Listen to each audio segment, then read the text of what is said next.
खालिद बिन वलीद जब किले का मुहासरा कर चुके हैं, ईसाई पादरी ने अपने सारे साथियों से कहा, हम इनको 3 दिन का टाइम देते हैं कि हम इनको सुलह करने की बात करेंगे, लेकिन मेरी एक शर्त होगी, या अपने नौजवान साथियों को लेकर बाजार से गुजरते हुए आ जाए, अगर सही सलामत इनके सारे फौजी आ गए हम किले की चाबियां दे देंगे। सारे ईसाइयों ने पूछा, क्या करना क्या चाहते हो? उस पादरी ने कहा, मुल्क की मशहूर खूबसूरत लड़कियों को और जरो जवाहरात को मैं रास्ते पर बिछा दूंगा, नंगी लड़कियों को खड़ा कर रखूंगा, जब खालिद बिन वलीद की फौज यहाँ से गुजरेगी, नौजवान है, नफ्स भड़कता है, और इस तरह से एक नौजवान को खरीदने के लिए 2 ही चीजें होती हैं, एक औरत है, दूसरी दौलत है, और नौजवान इसमें फिसल जाता है। मैं जानता हूं कि जब ये दोनों चीजें सजा कर रख दी जाएं, खालिद बिन वलीद के ये लश्करी टूट पड़ेंगे औरतों पर और दौलत पर, हम आसानी से इन पर काबिज हो जाएंगे।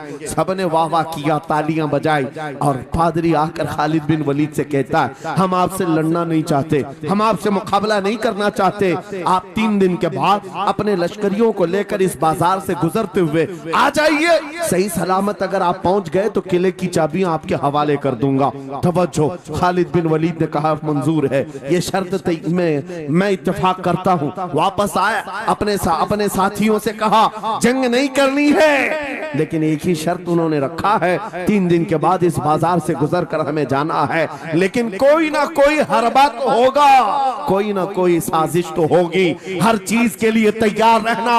खालिद बिन वलीद अपने उन नौजवान लश्करियों से कह रहे थे, ऐ नौजवानों, तवज्जो से सुनना इस बात को, आज भी दुनिया ये सारे हरबों पर अमल कर रही है हमारे साथ, हमारे नौजवानों के साथ। खालिद बिन वलीद के 3 दिन गुजर गए, ईसाइयों ने अपनी तैयारियां खूब कर ली, बाजार में ओरियां लिबास में, आधे लिबास में नंगी लड़कियों को खड़ा किया, सरो जवाहरात दौलत के अंबार बिछा दिए। जब खालिद बिन वलीद के सिपाही मैदान में गुजरते हुए उस बाजार में आते हैं, पहला कदम रखा था, नजरें पड़ गई, खालिद बिन वलीद रुक गए, पलट गए, अपने लश्करियों से कहा, वही आज मैं तुमसे कह रहा हूं। उन्होंने कहा था, ऐ नौजवानों, ऐ रसूलुल्लाह के शहदाइयों, तुम्हारी इम्तिहान का दिन है, आज तुम्हारे इम्तिहान का दिन है, अगर तुम्हारा कदम फिसल गया सुबह क़यामत तक तुम पर लानतों की फटकार होगी, और अगर जमा रहा सुबह क़यामत तक अल्लाह की रहमत के फूल बरसाए जाएंगे। नौजवानों ने पूछा, करना क्या है हमें, आज कौन से इम्तिहान में कामयाब होने का तरीका क्या है इस इम्तिहान में? खालिद बिन वलीद ने कहा, कुछ न करना, बस अपने रसूल की सुन्नत पर अमल करना। कहा, हम तो करते हैं, यहाँ क्या करना है? खालिद बिन वलीद कहते हैं, मैंने मेरे मुस्तफा करीम को देखा है, जब रसूलुल्लाह मदीने के बाजार से गुजरते थे अपनी नजरें नीची करके जाते थे, आज तुम बाजार से जा रहे हो, बस इस सुन्नत पर अमल कर लो, अपनी हया की नजरें झुका कर चलना, फिर उसके बाद अल्लाह मालिक है। खालिद बिन वलीद के जोश और बलबले से भरी हुई ये तकरीर ऐसी असर कर गई, वो नौजवान 1-2 नहीं थे, सैकड़ों की तादाद में थे, सर झुकाए बाजार से ऐसे चल रहे हैं। तारीख निगार कहते हैं वो इस तरह से चल रहे थे कि उनके सरों पर अंडा भी रख दिया जाता तो नहीं गिरता, न इधर हिलाए न उधर हिलाए, न इधर देखे न उधर देखे, और बराबर अपनी नजरें जमीन पर झुकाए हुए तेजी से चलते हुए उस किले के फाटक तक पहुंच गए। वहां वो पादरी साहब इंतजार में थे, भटक गए होंगे, औरतों से लिपट गए होंगे, दौलत जमा कर रहे होंगे, मगर ये दीवाने ठुकराते हुए हर दौलत और उरियानियत को उस किले के फाटक तक पहुंच गए। पादरी सामने आया, किले की चाबियां वादे के मुताबिक खालिद बिन वलीद की गोद में डाल दिया और कहा, एक बात बताओ ऐ खालिद, एक बात तो बताओ, ये जो तुमने जमात, ये जो तुमने लश्कर जमा किया है सिपाहियों का, ये इंसान है या फरिश्ते हैं? इनके दिल है या नहीं? इनकी ख्वाहिशात है या नहीं? इनके जिस्मों में नफ्स है या नहीं? हमने मुल्क की सबसे खूबसूरत तरीन औरतों को खड़ा कर दिया था, दौलत को बिछा दिया था, इनमें से एक भी उसकी तरफ तवज्जो नहीं किया। खालिद बिन वलीद मुस्कुराकर जो जवाब देते हैं वो हमारा ईमान होना चाहिए। क्या जवाब देते हैं? फरमाते, नादान, ऐसा ही उन आंखों को तू खरीदने की कोशिश कर रहा था जिन आंखों में पहले से जमाले मुस्तफा बसा हुआ।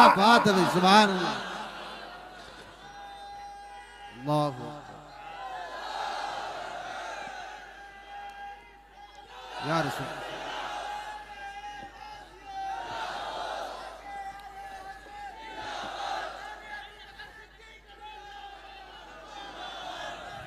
ये जो लोग लाइट के करीब हैं इनसे गुजारिश है कि आप हट जाएं, करंट मेरे अजीजों, ये जवाब था उन आंखों को दुनिया का हुस्न क्या धोखा दे सकता है जिन आंखों में पहले से जमाले मुस्तफा बसा हुआ।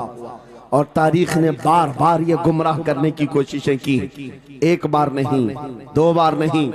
कलयुबी में एक हिकायत है, हजरत शहाबुद्दीन कलयुबी ने लिखा है, 3 भाई एक ईसाई बादशाह की कैद में आ गए थे। तीनों सगे भाई थे और जवान भी थे। जवान ज्यादा है इसलिए खिताब कर रहा हूं। इसका मतलब ये नहीं है कि बूढ़ों के लिए कोई नसीहतें नहीं, इंसान है, नफ्स है, तो सबके लिए, सबके लिए है। 3 जवान कैद में आ गए। बादशाह ने उनको ऑफर दिया कि मेरे दीन में आ जाओ, मैं सिपाही बना लूंगा, वजीर बना लूंगा।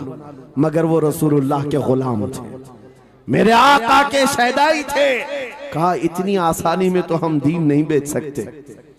तवज्जो है नौजवानों, ये सब तुम्हारे साथ हो रहा है। दौलत तुम्हें दिखाकर, हुस्न तुम्हें दिखाकर अगर दुनिया खरीद सकती है तो लानत है ऐसे तुम्हारी जिंदगी पर, तुफ है। फिर वो कैसा ईमान वाला है, कैसा मुसलमान है जिसने अपने नबी की मोहब्बत को हल्की चीज में बेच दिया। उसका कोई ताल्लुक नहीं है। अला ला ईमान अलिमल्ला मोहब्बत अला, आला हजरत ने लिखा है उसका ईमान ही नहीं जिसके दिल में मेरे आका की मोहब्बत नहीं। क्या बात है। अगर मोहब्बत है तो सौदा नहीं करोगे। 3 भाई एक बादशाह की कैद में आ गए और उनको ऑफर दिया गया, दीन बदल लो, हमारे दीन में आ जाओ, छोड़ देंगे। सख्त थे, जमे हुए थे, डटे हुए थे। कहा नहीं, कहा जल्लाद को बुलाओ, कोड़े मारो। कहा तैयार हैं हम। इतना नहीं, बादशाह इतने गुस्से में था, जल्लाद को बुलाया और कहा एक कढ़ाई लाओ, तेल डालो और खौलाओ।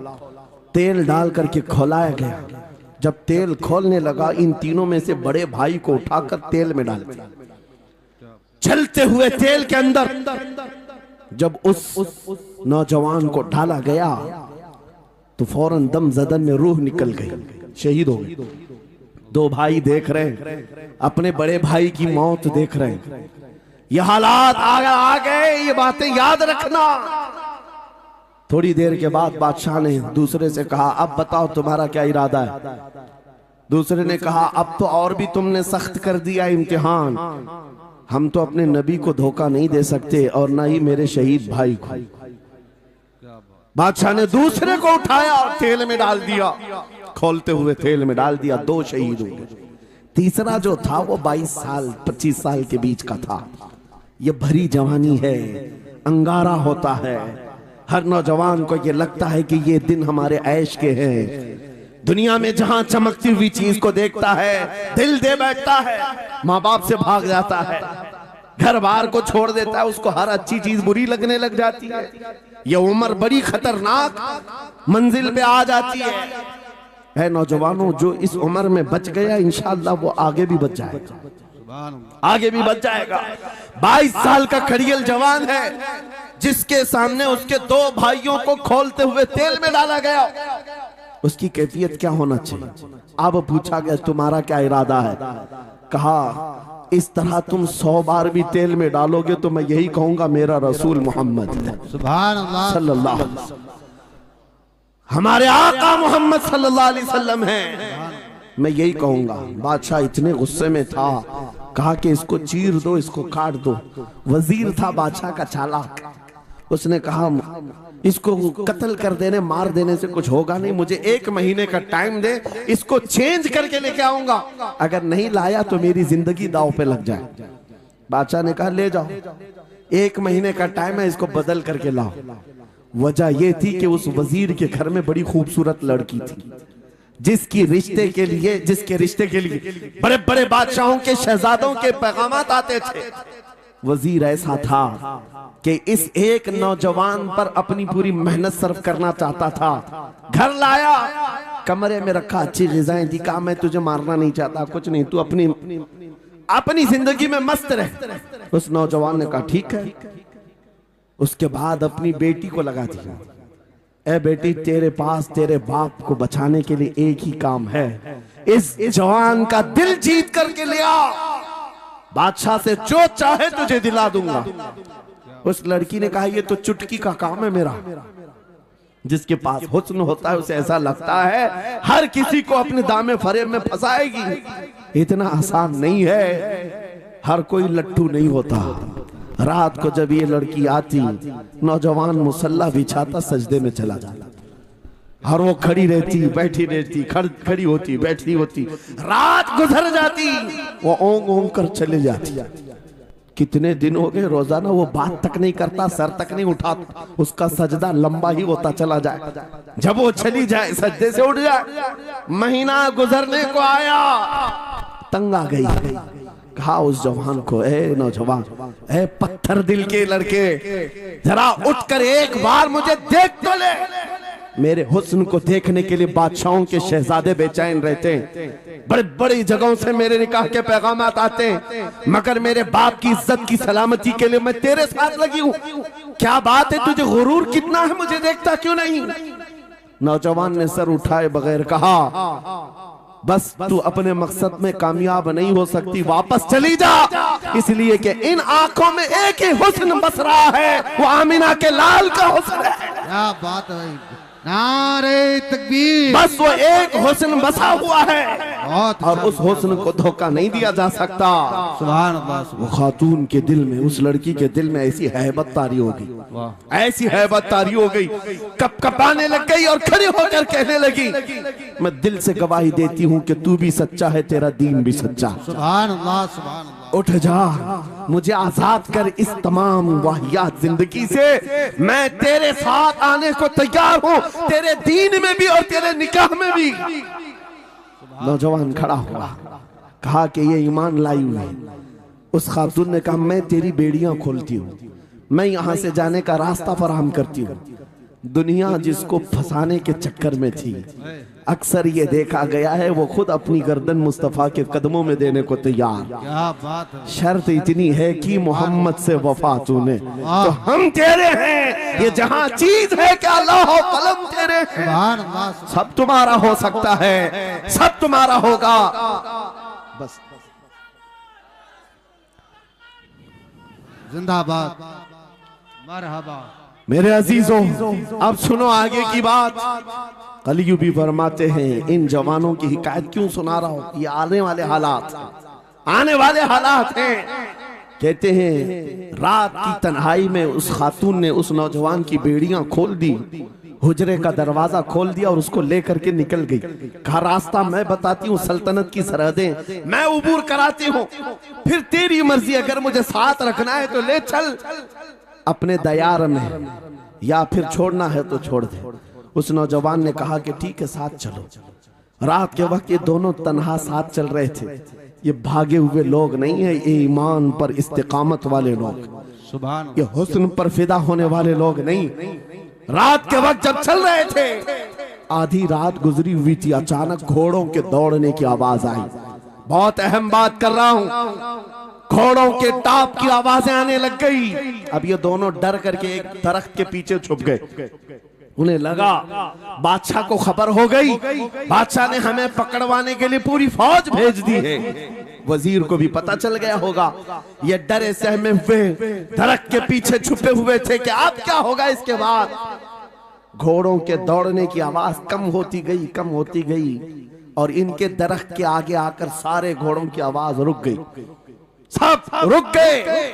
और ये दरख्त के बाहर सर नहीं निकाल रहे थे। बाहर आई हुई जमात ने इनका नाम लेकर पुकारा, फलां बिन फलां बाहर आ जाओ।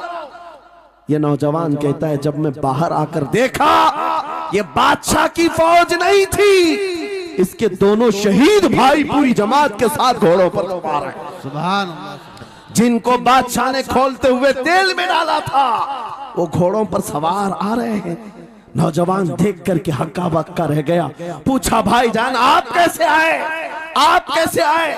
उन दोनों भाइयों ने कहा, ऐ हमारे नन्हे भाई, क्या तुझे पता नहीं अल्लाह ने फरमाया वला तक़ूलू लिमन युक़तलु फी सबीलिल्लाहि अमवात बल अहयाउ वलाकिन ला तशऊरून। जो अल्लाह की राह में मारे जाएं उन्हें मुर्दा मत कहो, वो जिंदा है, तुम्हें उसका शऊर नहीं।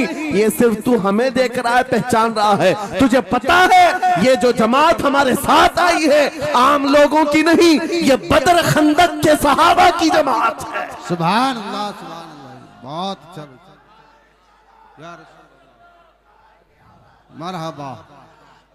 अल्लाह, बात सिर्फ इतनी है, बात सिर्फ इतनी है, अगर तुम अल्लाह के सच्चे बंदे बन जाओ, हुजूर के वफादार बन जाओ, पूरी दुनिया तुम्हारे लिए घुमा दी जाए, हालात तुम्हारे लिए बदल दिए जाएंगे। थोड़े दिनों की बात है, इसीलिए इकबाल ने कहा था, सच्ची बात है नौजवानों, मेरा पैगाम ये है, अगर सुनना है तो सिर्फ इतना है, कुफ्र दम तोड़ देगा टूटी हुई शमशीर के साथ, कुफ्र दम तोड़ देगा टूटी हुई शमशीर के साथ। घर तुम निकल आ जाओ एक बार नारे तकबीर के साथ। नारे तकबीर, नारे रिसालत, नारे गौसियत, लब्बैक या रसूल अल्लाह, लब्बैक या रसूल अल्लाह, नारे तकबीर। अब बात ये सुनकर के चलो, दो मिसालें मैंने तुम्हारे सामने रखी, एक सैयदना खालिद बिन वलीद की, एक ये तीन नौजवान भाइयों की। दोनों जगह पर भी मैंने आपके सामने रखा दुनिया ने किस जरिए से हमें खरीदने की कोशिश की। खालिद बिन वलीद के जवानों को भी दुनिया औरत और दौलत से खरीदना चाहती थी, इन तीन जवान भाइयों को भी दुनिया दौलत और औरत से खरीदना चाहती थी। आज भी वही सिचुएशन है। आज अगरचे सामने तुम्हारे सामने नहीं लाया जाता, लेकिन हर एक की मुट्ठी में इंटरनेट पहुंचा करके, गंदी तस्वीरें तुम्हारे सामने पहुंचा करके तुम्हारे ईमान को खरीदने की दुनिया कोशिश में लगी हुई है। आपको पता है पूरी दुनिया की सबसे बड़ी इंडस्ट्री पोर्नोग्राफी की है। ये बॉलीवुड और हॉलीवुड कुछ नहीं लगते उसके सामने। पोर्नोग्राफी जो और यहाँ गंदी फिल्में बनाने वाली इंडस्ट्री सबसे बड़ी है, करोड़ों अरबों डॉलर उसमें खर्च किए जाते हैं। किस वजह से? तुम्हारी आंखों की हया खत्म हो जाए, तुम्हारे ईमान का कत्ल हो जाए। आज नौजवान ये समझता है मेरी मुट्ठी में मोबाइल है, मुझे कौन देख रहा है। ये घर के अंदर तारीकी में बैठ करके अपनी आंखों का सौदा कर रहा है। इन और यहाँ तस्वीरों को तुम अपनी उंगलियों के पौर से हिला हिला करके देख रहे हो। एक बात याद रखना, हो सकता है तुम्हारी माँ से पोशीदा है, तुम्हारे बाप से छुपी हुई हरकत है, तुम्हारे भाई और दोस्तों से छुपी हुई हरकत है। कुरान कहता है यअलमु खाइनतल अयुनि वमा तुख्फी सुदूर, वो अल्लाह है जो तुम्हारी आंखों की खयानत को देख रहा है, तुम्हारे दिलों में छुपे हुए हालात को भी वो जानता है। इसलिए याद रखना, आज हमारी की हुई हरकतों के लिए मेरा मौला फरमाता है फमन यअमल मिस्काल ज़र्रतिन खैरन यरा वमन यअमल मिस्काल ज़र्रतिन शर्रन यरा। जो एक राई के दाने के बराबर भी नेकी करेगा, कयामत में दिन वो भी दिखाया जाएगा, और एक राई के दाने के बराबर बुराई करेगा वो भी दिखाया जाएगा। लुकमान हकीम ने अपने बेटे को यह नसीहत की थी, या बुनैया इन्नहा इन तकु मिस्काल हब्बतिन मिन खरदलिन फतकुन फी सखरतिन औ फी समावात औ फिल अर्द याति बिहा अल्लाह। लुकमान हकीम उनका नाम है जिनका जिक्र कुरान में आया है, अगरचे नबी नहीं है, लेकिन अपने बेटे को क्या नसीहत किया था, बेटा अगर तू बुराई करेगा, चाहे पहाड़ की चट्टान में अंदर जाकर या आसमानों में जाकर या जमीन में अंदर जाकर, कहते कहीं जाकर कर ले, याति बिहा अल्लाह, अल्लाह वो तेरे सामने लाएगा, अल्लाह तेरे सामने लाएगा। क़यामत के दिन बेआबरू होना हो, ज़लील और रुस्वा होना हो, तो फिर आपकी मर्जी। इज़ा लम तस्तही फस्ना मा शि'त, जब तुम्हारी हया निकल जाए तो तुम जो चाहो कर लो, और अगर ईमान की हया बाकी है तुम्हारे हाथ पैर कांपने चाहिए, तुम्हारे हाथों में कपकपी आ जाए मैं क्या करने जा रहा हूं। ऐ नौजवानों, आज वही सिचुएशन दोबारा आई है। तुम्हारी आंखों को खरीदने के लिए करोड़ों डॉलर लगाए गए। तुम्हें एक बात याद है, बरेली से बड़े करीब रहते हो, ये आला हजरत का इलाका है ना, आला हजरत वाले लोग हैं। मेरे आला हजरत ने 100 साल पहले कहा था, आंख से काजल साफ चुरा ले, क्या या वो चोर बला के है, तेरी गठरी ताकी है और तूने नींद निकाली है। सुना जंगल रात अंधेरी छाई बदली काली है, सोने वालों जागते रहियो चोरों की रखवाली है। बात। ये किसके लिए कहा था आला हजरत ने? कभी आपने सुना? हमारे एक साहब है, उनसे हमने कहा था कभी किसी थाने में ऐसा भी केस रजिस्टर हुआ है कि किसी की आंख से काजल चुराया गया हो और आके कंप्लेंट किया हो किसी ने? आप थाने में जाकर पूछे, वो हंसेंगे। मियाँ, मोबाइल चोरी के वाकयात होते हैं, पॉकेट मार होते हैं, पैसे चोरी के होते हैं, सुन्ना चोरी, चैन चोरी। ये पहला केस सुन रहे हैं कि किसी की आंख से काजल भी चुराया। ये कैसे हो सकता है? ये इस्तिआरा है। मेरे अजीजों, मोमिन की आंख का काजल वो शीशी और डब्बी वाला नहीं, मोमिन की आंख का काजल इश्क मुस्तफा हुआ करता। क्या बात। मोहब्बत मुस्तफा है। और ये छीनने के लिए बड़े बड़े चोर बैठे हुए हैं। तुम्हारी आंखों की हया खत्म हो गई तो तुम जो चाहे करने लग जाओ। तुम्हारी आंखें अगर भटक गई, इसीलिए मेरे आका ने फरमाया अन्नज़रतु सहमुम मिन सिहामिश शैतान, नजर शैतान के तीरों में से एक तीर है। ये नजरें ही धोखा खाती हैं। फिर ये जो बेहयाई आज आम है, यहां तक कि ये जिस्म फरोशी पर ले आती है, औरत को उसके नंगेपन तक लाती है और मर्द को उसकी बर्बादी पर लाती है नजरें। इसीलिए दवा बताऊं अपनी नजरों को बचाने का? दवा चाहते हो? उसी आला हजरत के शहजादे ने दिया था, मुफ्ती आजम हिंद ने दिया था। दुआ करो बारगाह रब्बुल आलमीन में कुछ ऐसा कर दे मेरे किरदिगार आंखों में, कुछ ऐसा कर दे मेरे किरदिगार आंखों में, हमेशा नक्श रहे रूए यार आंखों में। उन्हें न देखा तो किस काम की है ये आंखें कि देखने की है सारी बहार आंखों में। ऐ नौजवानों, तुमने अभी तक जमाले मुस्तफा को शायद सुना नहीं होगा, या तुम्हें देखने की वो तमन्ना आई नहीं होगी जो होना चाहिए। जिस दिन ये तमन्ना आ जाए, हर हुस्न फीका लगने लग जाए, हर खूबसूरती हेच लगने लग जाए, दुनिया की चकाचौंध पर तुम्हारा दिल कभी नहीं जाएगा। बस एक तमन्ना दिल में पैदा करो, अगर अब कोई आंखों में देखना है, एक ही चेहरा देखना है, वो आमीना के लाल का चेहरा देखना। तमन्ना है या नहीं? तमन्ना है? अगर है तो सुनो क्या था चेहरा।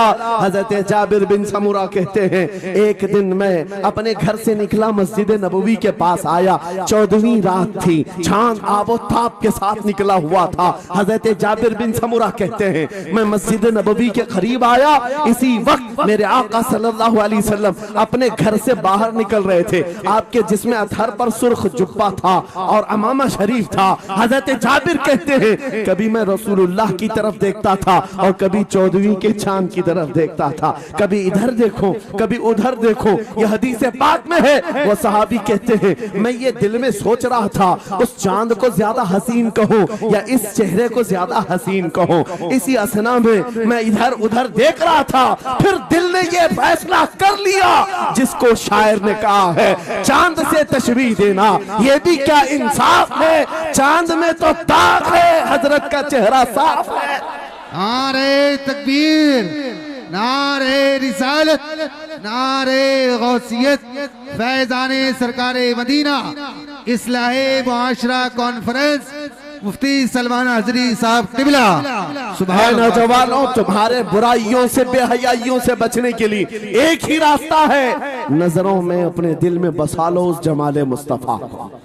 तुम्हारी रात जब हो जाए, तड़प पैदा हो जाए, अब रात के अंधेरियों में मुझे अपने मोबाइल की स्क्रीन पर ये गंदी और बेहयाइयां देख करके नहीं सोना है। इसलिए कि ये एक बात बता दूं नौजवानों, ये गुनाह इसकी लज्जत थोड़ी सी होती है, ये खुजली की तरह है, खुजाओ तो अच्छा लगता है, हाथ छोड़ दो तो फिर जलन शुरू हो जाती है। ये वैसी ही है, चंद मिनटों की लज्जत है, हमेशा का दाग धब्बा छोड़ जाती है। ये एक तरह का दाग तुम्हारे ईमान पर, तुम्हारे जिस्म पर छोड़ जाती है। इन बेहयाइयों से निकलो, अपनी आंखों को हया दो, अपने ईमान को झिला बख्शो, और तुम्हारे लिए एक ही जरिया है, बसा लो नजरों में उस जमाल मुस्तफा को। दिल के अंदर एक तमन्ना बेदार हो जाए कि मुझे देखना है मेरे मुस्तफा को। वो तमन्ना क्यों नहीं आती जो फाजिल बरेलवी इमाम अहले सुन्नत मदीने जाकर के करते हैं। जब हर कोई जाकर के क्या मांगता है, या रसूल अल्लाह हमारे घर में ये फलां चीज नहीं है, ये मुझे अता हो जाए, बेटा नहीं मिल जाए, बेटी नहीं मिल जाए, तिजारत नहीं चलती, वो मिल जाए। मांगने वाले हर कुछ मांगते हैं, लेकिन आशिक रसूल जाता है बारगाह मुस्तफा में, कहता है या रसूल अल्लाह बस एक बार आपके चेहरे का दीदार चाहिए, सुभान अल्लाह, एक बार दीदार चाहिए। उन्हें न देखा तो किस काम की है ये आंखें कि देखने की है सारी बहार आंखों में। और जब नजर आ जाता है वो जमाले मुस्तफा, तो फिर बरेली की आवाज आती है, पेशे नजर वो नौ बहार, सजदे को दिल है बेकरार, रोकिए सर को रोकिए, हाँ यही तो इम्तिहान है। पीर मुहर अली शाह रहमतुल्लाह अलैह गोलड़ा शरीफ के एक आशिक रसूल हैं, पाकिस्तान के रहने वाले, बारगाह मुस्तफा में आए थे और उन्होंने भी सवाल किया था, आका आपको देखना चाहता हूँ, आका आपको देखना चाहता हूँ। जब जियारत नहीं हुई तब उन्होंने ये कहा था, कितने मेहर अली, कितने तेरी सना, गुस्ताख अखे कितनी जारियां। पंजाबी शायर थे, उन्होंने कहा था मेहर अली तेरी हैसियत क्या है, तेरी वकात क्या है, तेरी आंखें कहाँ की सवाल कर रही है, वो रसूल किरामी वकार की जात, और तू एक गुनहगार। ये अपनी आजिजी पेश किया, लेकिन दरबारे रसूल से निकलकर चंद मंजिलें तय क्या किया था। एक मकाम पर असर की नमाज अदा कर रहे थे, नमाज से फारिग होते हैं, सामने देखते हैं जलवे मुस्तफा नजर आ रहा है, मेरे आका बेहिजाबाना तशरीफ लाए। और फिर जब वो हुस्न नजर आया, पीर मेहर अली ने पुकार कर कहा, मुख चंद बदर शाशानी ये, माथे चमके लठ नूरानी ये, काली जुल्फ ते अख मस्तानी ये, मखमूर अखे हिन मद भरिया, उस सूरत नू मैं जान अखा, जान अखा की जान जहां अखा, सच अखा रब दी शान अखा, उस शान तो शाना सब नबिया, सुभान अल्लाह मा अजमल का, मा अकमल का, मा अहसन का। कितने मेहर अली, कितने तेरी सना, गुस्ताख अखी कितनी जारियां। ये पंजाबी शायर थे, लेकिन बरेली के हस्सानुल हिंद आशिक रसूल ने जब मेरे आका को देखा था, वापस आकर के क्या कहा था पता है, यूं कहा था, वो कमाल हुस्न हुजूर है कि गुमान नक्श जहां नहीं, यही फूल खार से दूर है, यही शम्मा है कि धुआं नहीं, तेरे आगे यूं है दबे लचे फसहा अरब के बड़े बड़े, कोई जाने मुंह में जुबान नहीं, नहीं बल्कि जिस्म में जा नहीं, करूं मदह अहले दुवल रजा, पड़े इस बला में मेरी बला, मैं गदा हूं अपने करीम का, मेरा दीन पा रहे ना नहीं। वो बरेली के इमाम ने पुकार पुकार कर कहा था, मेरा नबी कैसा दिखता है, मेरा नबी कैसा है, तुम्हें पता है? सारे अच्छा रहमानिर्रहीम, कुल इन कुंतुम तुहिब्बूनल्लाह फत्तबिऊनी युहब्बुकुमुल्लाह व यगफिर लकुम दुनूबकुम वल्लाहु गफूरुर रहीम। सदक़ल्लाहु मौलाना अज़ीम। बारगाह रिसालत मुआब सल्लल्लाहु तआला अलैहि वसल्लम में एक बार दुरूद पाक का हदिया पेश करें। अल्लाहुम्मा सल्लि अला सय्यिदिना व मौलाना मुहम्मदिन मअदनिल जूदि वल करम व आलिहि व अस्हाबिहिल किराम व इब्निहिल करीम व बारिक व सल्लिम सलातन दाइमतन सरमदन अबदा। आज हल्दवानी की तारीख में एक अजीम समा रूहानी मिशन की तरफ से कायम की हुई रूहानी मजलिस में ऐसा लगता है हवा का मौसम बता रहा है, वो जुल्फ अपनी लहरा रहे हैं। क्या बात है भाई, सुभान अल्लाह। सवारी तैबा से चल पड़ी है, हुजूर तशरीफ ला रहे हैं। सुभान अल्लाह। वो आएंगे, आते होंगे, अभी आएंगे, वो आएंगे, आते होंगे, अभी आएंगे, यही सोच के हमने महफिल को सजा रखा है। अज़ीज़ान गिरामी वक़ार, मुहिब्बे गिरामी, फाजिल जामे हज़रतुल अल्लामा मुफ्ती नईम अज़हरी साहब हज़रत अल्लामा मुफ्ती शाहिद अज़हरी साहब और दीगर उलमाए ज़वील एहतराम जो यहाँ पर मौजूद हैं, मशकूर व ममनून हूँ इनकी इज़्ज़तों का। मुफ्ती नईम साहब क़िबला ने जो कुछ भी मेरे मुतालिक तारुफ कराया, मैं हेच मदा उस लायक नहीं हूँ। अल्लाह मुझे उनके हुस्न ज़न के मुताबिक बना दे। यकीनन वो मेरी सोहबत नहीं बल्कि मैं उनकी सोहबत हासिल किया, और माशाअल्लाह ये वो उलमा हैं जो अपने दौरे तालिब इल्मी में भी अपनी सलाहियतों और अपनी अखलाक की बुलंदियों की एक छाप छोड़ते हैं। हमारा इंट्रोडक्शन तो सिर्फ इतना ही है जो दुनिया आज हमें पहचानती है। या रसूल अल्लाह, तेरे इश्क की बदौलत मुझे जिंदगी मिली है। वाह क्या बात है। मेरी बात बन गई है तेरी बात करते करते। सुभान अल्लाह। है जो जिंदगानी बाकी ये इरादा कर लिया है, तेरे मुनकिरों से आका मैं मरूंगा लड़ते लड़ते। क्या बात है। सुभान अल्लाह। बड़ी अजीब बात है। मैं आप हजरात के दरमियान यहाँ आया, इलाके की जोग्राफियत मालूम करना मेरी आदत रहती है। इत्तिफाकी बात है, मौलाना शाहिद साहब अजहरी ने ये मुझे बताया कि ये चौक भी मुजाहिद चौक कहलाता है। सुभान अल्लाह। और यकीनन यहाँ मुजाहिदीन को होना भी चाहिए। और शायद 17 नंबर भी है कुछ, जो हमारे बद्र की तारीख भी है। क्या बात है भाई। सुभान अल्लाह। जहाँ 17 नंबर बद्र की तारीख याद दिलाई जाए और नाम भी मुजाहिद हो, तो वहाँ के बंदे को बुज़दिल होना ज़ेब नहीं देता। क्या बात है भाई। नारे तकबीर, नारे रिसालत, लब्बैक या रसूल अल्लाह, लब्बैक या रसूल अल्लाह। ऐ सुन्नी नौजवानों, आपके इस जलसे पाक में आने से कबल डॉक्टर समी साहब ने मुझे ये हालात भी सुनाए और बता रहे थे कि यहाँ किस तरह की वाहियात और खुराफात भी चल रही हैं। लेकिन साथ में एक अफसोसनाक खबर ये भी मिली, ये एक इतना बड़ा गंजान आबाद इलाका जिस पर जालिमों की बुरी नजर लगी हुई है और वो तुम्हारे घरों से तुम्हें बेघर करने की कोशिश में लगे हुए हैं। एक बात याद रखो, मैं आज के इस मिंबर से उन्हें पैगाम दे करके जाता हूँ, तुम क्या तुम्हारे बाप दादाओं ने भी उखाड़ने की कोशिशें की हैं। क्या बात। और सिर्फ ये एक खित्ता नहीं है, एक खित्ता नहीं है, इन कीड़ों की तो कोई हैसियत नहीं। इनका बाप इजराइल मिलकर गज्जा को कुछ नहीं कर सका। कत्ल करने का मतलब फना करना नहीं होता। इजराइल जैसी जालिम ताकत जिसके पास सुपर पावर ताकतें, पेट्रोट मिसाइल भी हैं, दादा अमेरिका साथ में खड़ा हुआ है, यूरोपीय यूनियन साथ में खड़ी है और निहत्ते कंकरियां लेकर खड़े होने वाले बच्चों का मुकाबला कर रहे हैं।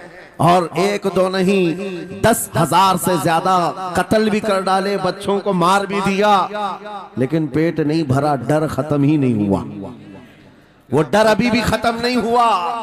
हजारों को कत्ल तो कर लिया, लेकिन रात की नींद और चैन अभी भी बेकार है, गारत है, क्योंकि उन्हें अंदाजा है इस बात का कि इनमें एक भी जिंदा बाकी रह गया तो कल का वो सलाहुद्दीन बन सकता है। क्या बात। तारीख दोहराई जा सकती है।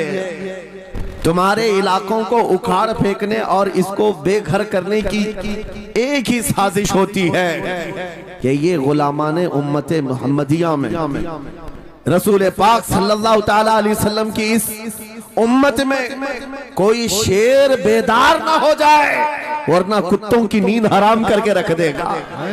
क्या बात है। मेरे अजीजों, अपनी वैल्यू समझो, अपनी हैसियत समझो। जब तुम्हारे साथ बुरी नजर लग जाए तो तुम्हारे उरूज और इर्तिका की मंजिलें शुरू हो जाती हैं। उन जालिमों को ये तारीख याद होना चाहिए कि जब मेरे ख्वाजा सरकार गरीब नवाज हिंदुस्तान तशरीफ लाए थे, उनके आने के बाद जो कुछ भी उनके साथ किया गया, उनके बाप दादाओं ने तारीख बताई होगी। गरीब नवाज को निकालने के लिए, उनकी झोपड़ी उजाड़ने के लिए, उनके खीमे को तोड़ने के लिए, यहाँ तक के सरकार गरीब नवाज जिस दरख्त के नीचे बैठे वहां से उठवा दिया, क्या क्या नहीं किया। लेकिन आज तारीख 800 साल के बाद भी सन्नाटेदार थप्पड़ मार करके बता रही है, जिसको तुम यहाँ से बेघर करने की कोशिश कर रहे थे, अल्लाह ने उसे ऐसा बादशाह बनाया। तुम्हारी हुकूमतें 5 साल के बाद डील डोल होने लगती हैं, और उस मर्द कलंदर की हुकूमत 800 साल से चल रही है, वो भी गर्दनों पर नहीं, लाखों दिलों पर हुकूमत कायम है। क्या बात है, सुभान अल्लाह। कुरान में अल्लाह फरमाता है, वो अम्मा मा यनफउन नास फयमकुतु फिल अर्द, जो लोगों को नफा देता है वो जमीन में बरकरार रहता है। कुरान की आयत पढ़ करके मैं तुम्हें हौसला देता हूँ, तुम्हें यह हौसला देता हूँ। अल्लाह ने कुरान में फरमाया, इन्ना अर्दी वासिआ, मेरी जमीन बहुत कुशादा है, मेरी जमीन बहुत कुशादा है। रब ताला फरमाता है, वलक़द कतबना फी ज़बूरी मिन बादि ज़िक्र अन्नल अर्ज़ यरिथुहा इबादियस सालिहून, हमने ज़बूर में ये लिख दिया है कि हम इस जमीन का वारिस नेक बंदों को बनाएंगे। सुभान अल्लाह। आप इस बात के खौफ में न रहे, इस बात के खौफ में न रहे। अजीजा ने गिरामी वक़ार, जो काम तुम्हें करने के लिए कहा गया है वो क्या है? वो एक ऐसा इनकलाब इस जमीन से आना चाहिए, एक ऐसा इनकलाब। आपको मैं एक बात बता दूं, तारीख में जो तुम्हारी सिचुएशन और तुम्हारी हालत के मुताबिक हो, मैं वो बात करने की कोशिश करता हूं ताकि तुम्हारे दिल पर असर हो। आप जिस इलाके में रह रहे हैं, आप यहाँ के हालात बेहतर जानते हैं। वो दिन याद करो जब नबी पाक सल्लल्लाहु तआला अलैहि वसल्लम ने ऐलान नबूवत फरमाया मक्का में, और उसके बाद कुफ्फार और मुशरिकीन का जुल्म शुरू हो गया। गरीब सहाबा को पकड़कर मारते थे। हजरत बिलाल हबशी, हजरत खुबैब इब्न अदी, हजरत खब्बाब इब्न अल-अरद, हजरत जैद बिन दसना, हजरत अम्मार बिन यासिर, ये वो सहाबा हैं जिनको सिर्फ मारा नहीं गया है, आग में तपाया गया है। सब कर लिया। मॉब लिंचिंग मक्का के जालिम करते थे बहुत। और एक दिन ऐसा आया, तवज्जो, मैं जो कहने जा रहा हूं, नबी पाक सल्लल्लाहु तआला अलैहि वसल्लम हरम पाक में दाखिल हुए, मस्जिद हरम में आए। खाने काबा की चाबी उस वक्त उस्मान बिन शैबा के पास हुआ करती थी, जो ईमान लाए हुए नहीं थे। ये हजरत उस्मान गनी नहीं है, वो दूसरे उस्मान है। उस्मान बिन शैबा के पास काबे की चाबी होती थी। हुजूर पाक सल्लल्लाहु अलैहि वसल्लम ने उनके पास आकर के कहा, उस्मान काबे की चाबी दो, दरवाजा खोल के मैं अंदर जाना चाहता हूं। उन्होंने कहा, नहीं, तुम हमारा दीन छोड़े हुए हो, हमारे दीन से तुम बरगश्ता हो, मैं तुम्हें काबे में अंदर आने नहीं दूंगा। किससे कहा? कायनात के आका मौला रसूलुल्लाह। हुजूर ने कुछ नहीं कहा। तवज्जो, मेरे आका ने फरमाया, उस्मान याद रखना, एक दिन ये चाबी मेरे पास होगी, और ये चाबी मैं जिसको चाहूंगा दूंगा, और कयामत तक उससे कोई चाबी छीन नहीं सकेगा। सुभान अल्लाह, सुभान अल्लाह। इतनी बड़ी बात, जबकि मक्का के हालात बहुत अलग थे। जगह जगह सहाबा को मारा जा रहा था और छुप छुप करके इस्लाम की तबलीग की जा रही थी। उस जमाने में मेरे आका फरमाते हैं, उस्मान ये चाबी एक दिन मेरे हाथ में होगी काबे की, मैं जिसे चाहूंगा अता करूंगा, और फिर कयामत तक उससे कोई चाबी नहीं छीन सकेगा। यह हदीस पाक में मौजूद है। उस्मान बिन शैबा कहते हैं, पहले तो मुझे हंसी आई, क्योंकि ये खाने काबा की चाबी की जिम्मेदारी आम नहीं होती, खानदानी है, बरसों से चली हुई विरासत के साथ आती है। और ये इस तरह से मुझे कह रहे हैं कि चाबी इनके पास चली जाएगी। और फिर उस्मान बिन शैबा कहते हैं, इनके हालात देख करके तो लग नहीं रहा था कि चाबी जाएगी, लेकिन जलाल जिस अंदाज में गुफ्तगू हो रही थी, ये देखकर डर भी लग रहा था कि कहीं ये सचमुच चाबी ले तो नहीं लेंगे। फिर उस्मान बिन शैबा कहते हैं, वो हालात भी आ गए कि जब रसूलुल्लाह हिजरत करके चले गए मक्का से, सहाबा भी घर बार छोड़कर चले गए। उस्मान बिन शैबा कहते हैं, आप तो दिल मेरा चौड़ा हो गया, कहां मुझसे चाबी लेने की बात कर रहे थे, कहां इनका घर भी नहीं बचा। घर भी छोड़कर जाना पड़ा। अगर कल तुम्हारा घर छोड़कर जाना पड़े तो मेरी ये बात याद रखना, इस हदीस को याद रखना।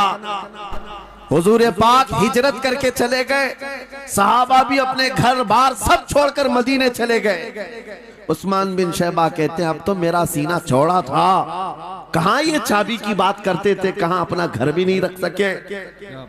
साल गुजर गया, 2 साल गुजर गए, 3 साल गुजर गए, 4 साल गुजर गए, 5 साल गुजर गए, 6 साल गुजर गए।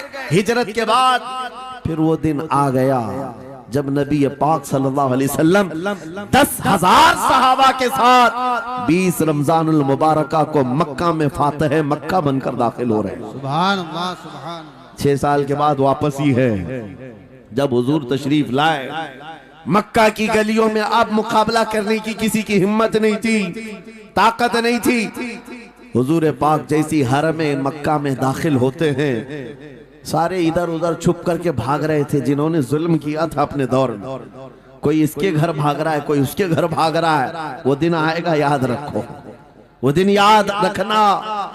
कुफ्फारे मक्का भाग रहे थे, जान बचा रहे थे, और मेरे आका काबे के पास खड़े होकर के ऐलान कर रहे थे आज तुम्हारी जान बख्श दी गई है, आज तुम्हारे लिए रहमत का दिन है, हम आज किसी के साथ मुकाबला नहीं करेंगे। हुजूर अपनी रहमत के खैरात बांट रहे हैं। फिर अब सुनो, 10,000 सहाबा के साथ जब मक्का मुकर्रमा में मेरे आका दाखिल हुए, अब खाने काबा खोलने की बात थी। चाबी किसके पास है? उस्मान बिन शैबा के पास। बुलाया रसूलुल्लाह ने, कहा है उस्मान बिन शैबा? आए, सर झुकाए हुए आए, ईमान लाए हुए नहीं थे। कहा लाओ चाबी। चाबी दे दिया हुजूर के हाथ में। कहा है उस्मान, क्या मैंने ये बात नहीं कही थी एक दिन ये चाबी मेरे हाथ में आएगी?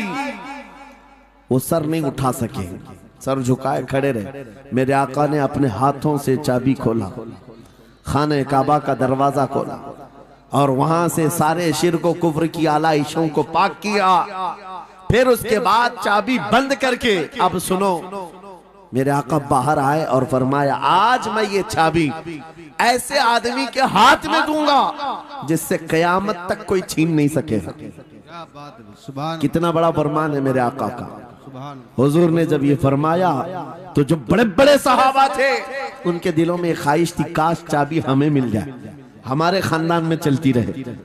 वहां सिद्दीक अकबर भी हैं, फारूक आजम भी हैं, उस्मान इब्न अफ्फान भी हैं, हैदर कर्रार भी हैं, रिदवानुल्लाहि अलैहि मजमाइन।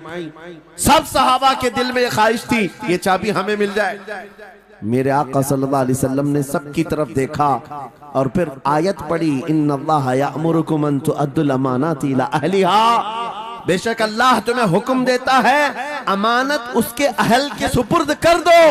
ये आयत पढ़ करके मेरे आका फिर उन्हीं शख्स को बुलाते हैं जिनके पास पहले से चाबी थी। उस्मान बिन शैबा, करीब आओ, करीब आओ। वो कहते हैं मेरी तो हालत गैर थी, आज तो मैं मुजरिम बन करके आया था, कैदी बन करके आया था, मुझे तो आज मारा जाना था, ईमान लाए हुए नहीं थे।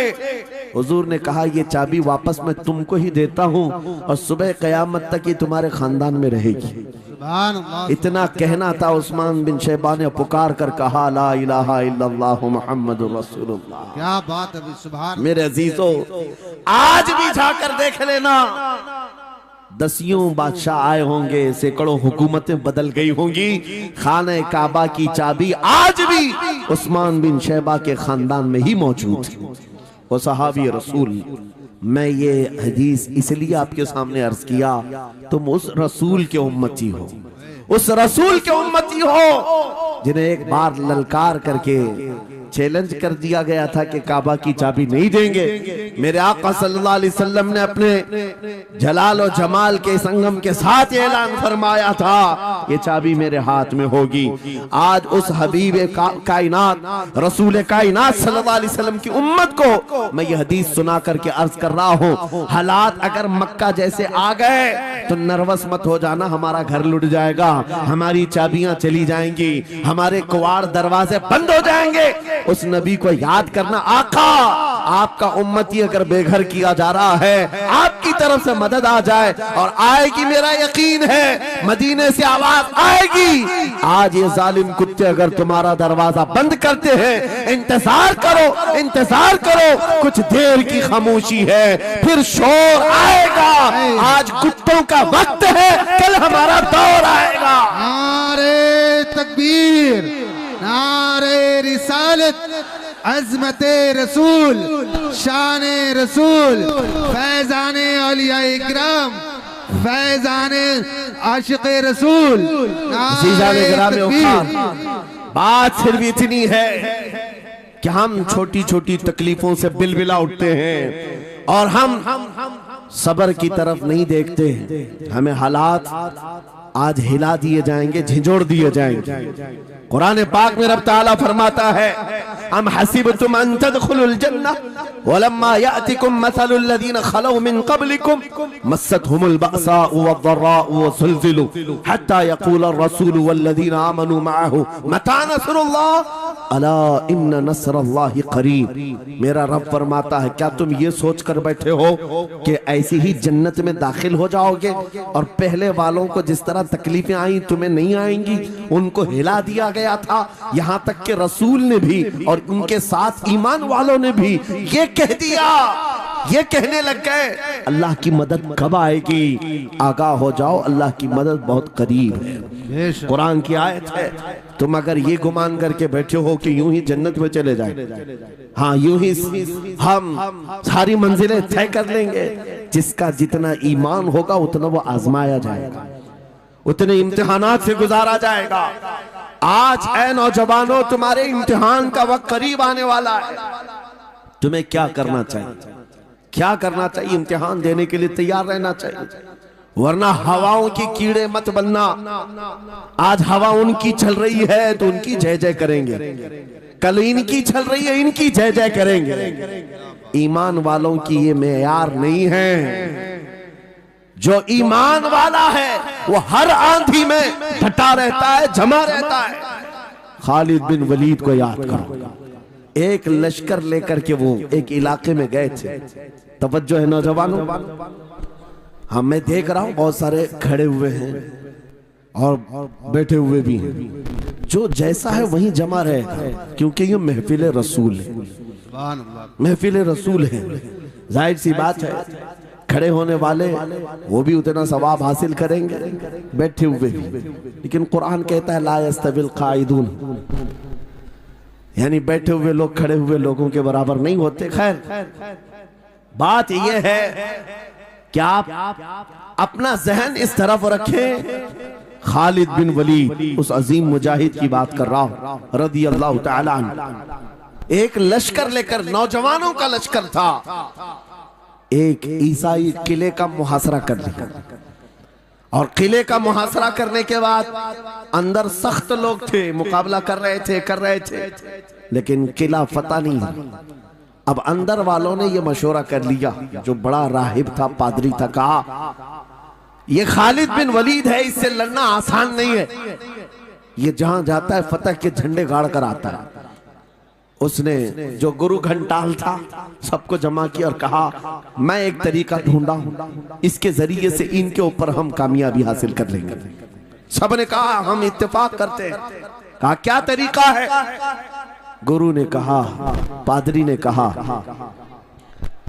ये बैठाए ये सब चीजें महफिल रसूल के आदाब नहीं।